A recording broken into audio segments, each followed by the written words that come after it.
Hi hello నమస్తే welcome to Volga news. మొత్తానికి ఇవాళ అయితే కేటీఆర్ గారు అరెస్ట్ కాబోతున్నారు. ఇది 100% ఖచ్చితంగా జరిగే అంశమే ఇది.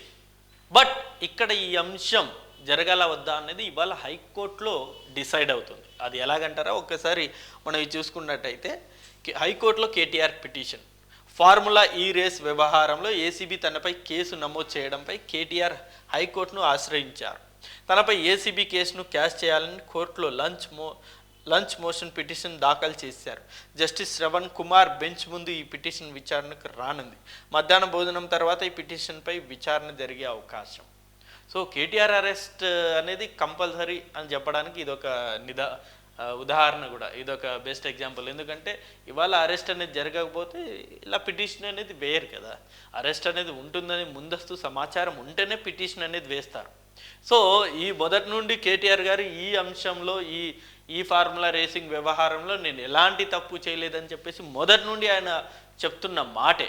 అయినా సరే ఎక్కడో ఏదో పొరపాటు జరిగింది అని చెప్పేసి ఆల్రెడీ చాలా స్పష్టంగా ఆధారాలన్నీ ఉన్నాయి అని చెప్పేసి ఏసీబీ కేసు ఫైల్ చేయడం జరిగింది. నిన్ననే A1, A2, A3గా ఆల్రెడీ ముగ్గురిని చేర్చారు ఈ కేసు వ్యవహారంలో.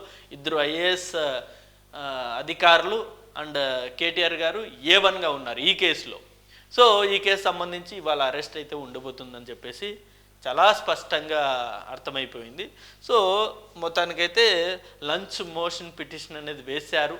ఈ కేసుని క్రాష్ చేయాలని చెప్పేసి అంటే కొట్టేయాలి, అసలు ఇందులో ఎలాంటి అవకతవకలు జరగలేదు, నేను ఎలాంటి తప్పు చేయలేదు, నా మీద కేవలం రాజకీయ కక్ష సాధింపు ఆ ధోరణిలోనే నా మీద కేసు ఫైల్ చేశారు తప్ప నేను ఏ తప్పు చేయలేదు, అందుకని ఈ కేసు మొత్తాన్ని మీరు కొట్టేయాలని చెప్పేసి ఈ కేసు హైకోర్టులో ఇవాళ కేటీఆర్ గారు పిటిషన్ అనేది వేశారు. సో ఈ పిటిషన్ని ఇవాళ జస్టిస్ శ్రవణ్ కుమార్ బెంచ్ ముందుకు వచ్చే అవకాశం ఉంది. సింగిల్ బెంచ్ తీర్పు ఈ బెంచ్ ముందుకు వచ్చే అవకాశం ఉంది. మరి చూద్దాం, మరి జడ్జి శ్రవణ్ కుమార్ గారు వాదనలు విన్న తర్వాత నిజంగా ఈ కేసుని కొట్టేస్తారా, లేకపోతే అరెస్ట్ చేసుకోవచ్చు అని చెప్పేసి ఆదేశాలు ఇస్తారు అన్నది మనకు వెరీ సూన్ తెలుస్తుంది. ప్రస్తుతానికైతే ఓరాఓరిగా ఉంది. తెలంగాణ మొత్తం హై అలర్ట్గానే ఉంది. ఇప్పుడు కేటీఆర్ గారిని అరెస్ట్ చేస్తారు అనే అంశంలో చాలా అంటే చాలా హై అలర్ట్లోనే ఉంది. ఇటు బీఆర్ఎస్ శ్రేణులు కూడా మొత్తం సిద్ధమవుతున్నారు ఎక్కడికక్కడ ధర్నా చేయడానికి, నిరసన తెలియజేయడానికి. అంటే పోలీసు వాళ్ళు కూడా ఎలాంటి ఘటనలు జరగకుండా ముందస్తుగానే హై భద్రత అనేది కూడా ఏర్పాటు చేస్తున్నారు. ఇది ఈ video, and thank you for watching this video. Thank you.